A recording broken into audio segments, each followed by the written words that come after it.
I'm so thrilled to welcome to the living room today Father Paul Dumais, who is a priest of the Diocese of Portland in Maine, pastor of St. Joseph Parish in Farmington, and also St. Rose of Lima Parish in Jay, Maine. That's not Jay Fadden, but Jay, Maine.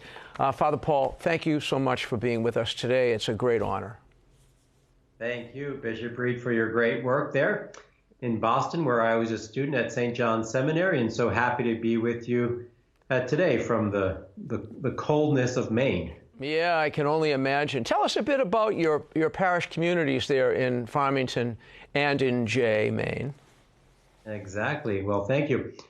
So yes, Farmington is a lovely little college town at the foothills of the mountains like Sugarloaf, for example, the ski area, and has a history of farming, as the name suggests, and logging, and hardworking Mainers here in Farmington, and at St. Joseph's, a very devoted Catholic community, as well as in Jay, Maine, a small mill town, historically a large Catholic population and influence there in Jay, and they're about 20 miles apart, and so I'm back and forth between two communities, and very happy to do so.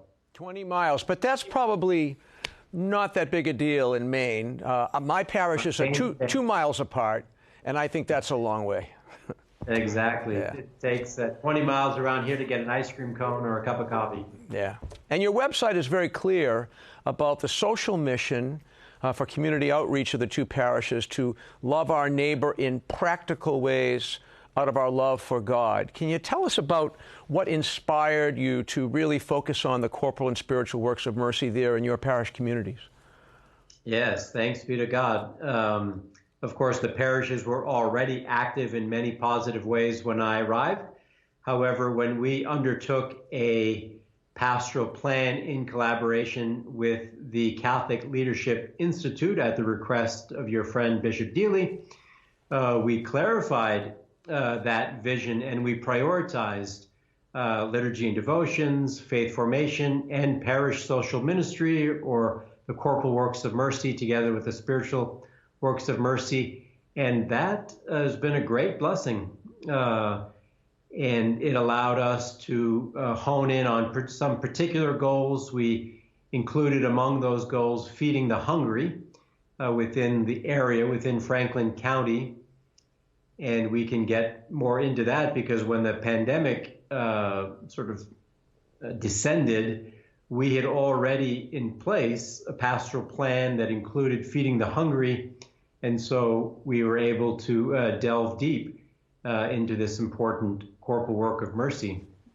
And I'm absolutely certain that my friend Bishop Robert Deely much appreciates the work that you're doing in collaboration with the people in your communities. I know he loves you guys, the priests of the Diocese of Portland, very much, and has really been caught up in the life of that wonderful diocese, which is very much rural, and the work that you do pays respects to that rural area that you serve and the immediate needs of relieving hunger. Tell us about like the food pantry, the thrift store, and these wonderful ways that you, even online, reach out to people and give them the assistance that they need physically right now. Yes, thank you. So part of our Feeding the Hungry effort started with what we call a blessing box. It's basically a small little cupboard that is literally on the sidewalk. And we keep it full of non-perishable food items. And we discovered that that little place, if you will, that little opportunity, the slogan is take what you need, leave what you can. And we have one in Jay, and we have one in Farmington on the sidewalk associated with the parish hall near the church. And those were little hubs of activity. And that was one expression, one innovative expression that we made available. And like I said, when in March of 2020, when everything was kind of shutting down, the the need for food increased, and we adapted. And one of the ways that we adapted in Farmington was to grow that little blessing box into the entryway of the parish center or the parish hall. And so now we had a small refrigerator and a shelf and some other non-perishables basically within the entryway, literally the entryway of our building. We left the outside doors open from 8 a.m. to 6 p.m.